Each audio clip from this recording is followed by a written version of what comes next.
देखिए,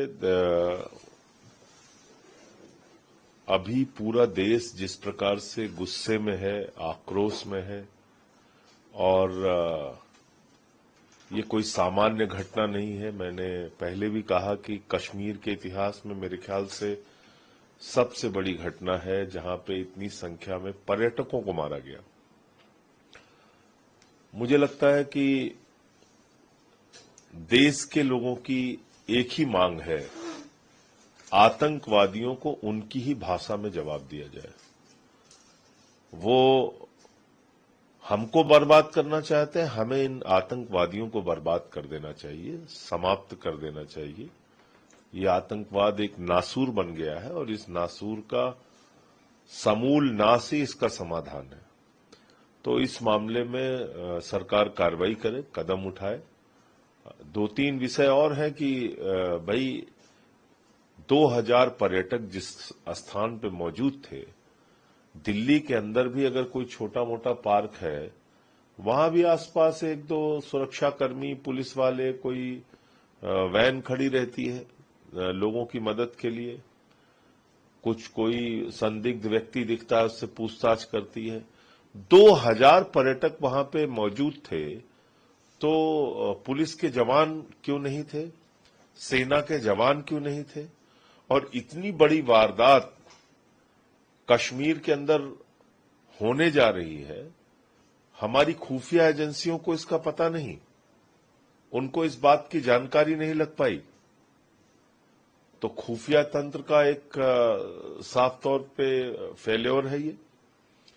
और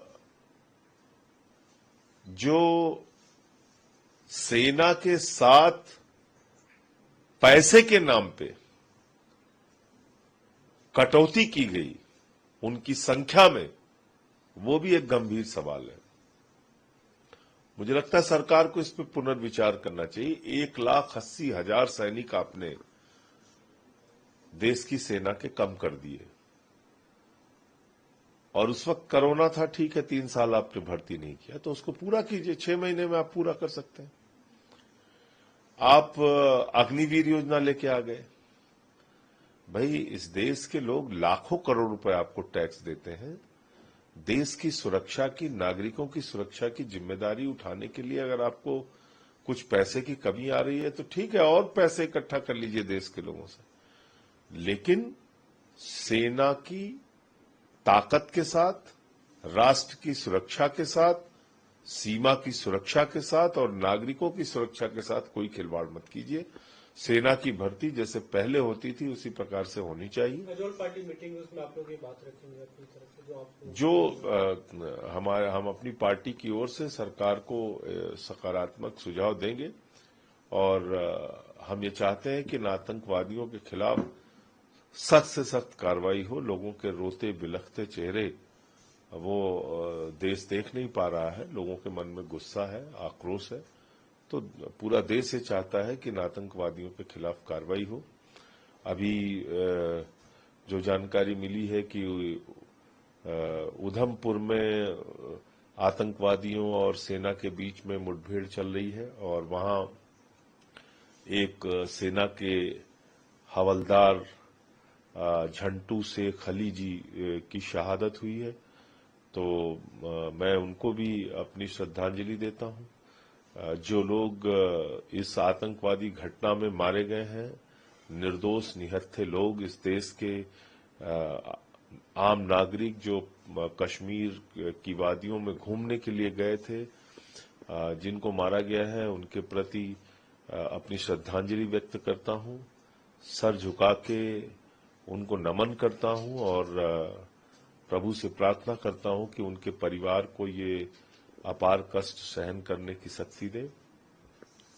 आज मैं पार्टी की ओर से सर्वदलीय बैठक में शामिल होकर जो भी सुझाव होगा वो सामने देंगे। प्रधानमंत्री ने भी कहा कि आतंकियों की बची खुशी जमीन को मिट्टी में मिलाने का समय आ गया। कल सीसीएस की बैठक हुई थी, उसके बाद कई निर्णय हुए, खासतौर पे जो पाकिस्तान के हाई कमीशन को बंद किया जाए, उसकी संख्या कम की जाए, अटारी बॉर्डर को बंद किया जाए, और सबसे इम्पोर्टेंट इंडस वाटर ट्रीटी को होल्ड किया गया। तो आपको लगता है कि अभी के समय में जरूरी कदम था, इसका प्रभाव पड़ेगा? नहीं, मुझे तो लगता है कि और भी सख्त कदम उठाने की आवश्यकता है। और इसमें मैंने फिर कहा आपसे कि आतंकवादियों के खिलाफ कार्रवाई चाहता है देश। ये जो आपने कदम उठाए ये ठीक है। आप कह रहे हैं हम आतंकवादियों की जमीन मिट्टी में मिला देंगे, हम खत्म कर देंगे आतंकवादियों को। वही हम सब लोग चाहते हैं कि आप आतंकवादियों को समाप्त कीजिए। जिन लोगों ने इस घटना को अंजाम दिया है, ये दरिंदगी और क्रूरता दिखाई है, उनको जवाब दीजिए।